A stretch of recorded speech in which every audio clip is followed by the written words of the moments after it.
যে পার্কগুলোর রূপগুলো দেখেন, সবাই আসছে পার্কের ভিতরে, সবাই ফ্যামিলি নিয়ে, বাচ্চাদের সব ফ্যামিলি, ছোটো ছোটো বাচ্চাদের সহ ঈদ উপলক্ষে আনন্দ উপভোগ করতেছে। স্কুল মাদ্রাসা সবই বন্ধ। সেই বন্ধ উপলক্ষে তারা মনে করেন, সেই উপলক্ষে ঈদ উপলক্ষে মনে করেন তারা বাচ্চাদেরকে নিয়ে আসছে পার্কে।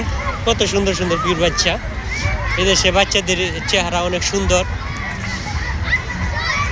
অনেক, সে অনেক কিন্তু অনেক সুন্দর। এদেশের কালচার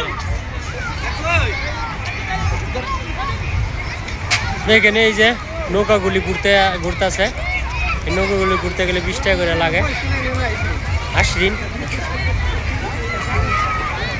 আশরিন করে টিকিট।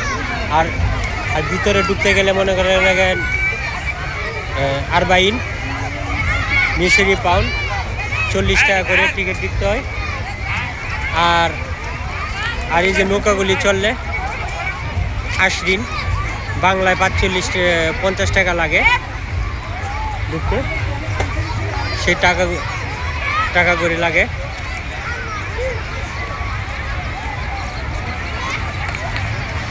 টাকাগুলি লাগে। এই যে বাচ্চারা সাইকেল চালাচ্ছে, দেখেন কত সৌন্দর্য। আপনাদের মাঝে আনন্দ উপভোগ তুলে ধরলাম। কয়েস বাবাম বাচ্চা দেখলে অনেক সুন্দর, পিওর দেখেন সবার চেহারা অনেক সুন্দর।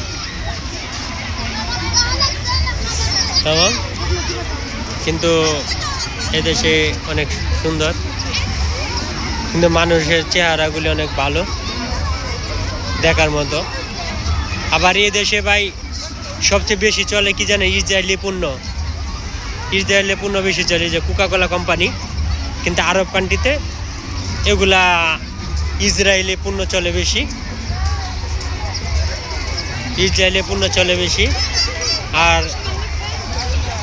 আর মনে করেন যারা মিশরে আসতে চান, ভালো লাইনঘাট, যদি ভালো দেশে মনে করেন যদি ভালোভাবে থাকেন, ভালো স্যালারি পান, ভালো পর্যায়ে থাকতে পারেন, বাংলাদেশে ভালো তাহলে প্রবাসে আসার দরকার নেই। আমি তাদেরকে করে বলি। আর না, সর্বনিম্ন বেশি হচ্ছে না ভাই। বাংলাদেশে প্রবাসে থাকলে কি টাকাগুলি থাকে, টাকাগুলি একত্রিত করা যায়। ইনশাল্লাহ সবাই দোয়া করবেন।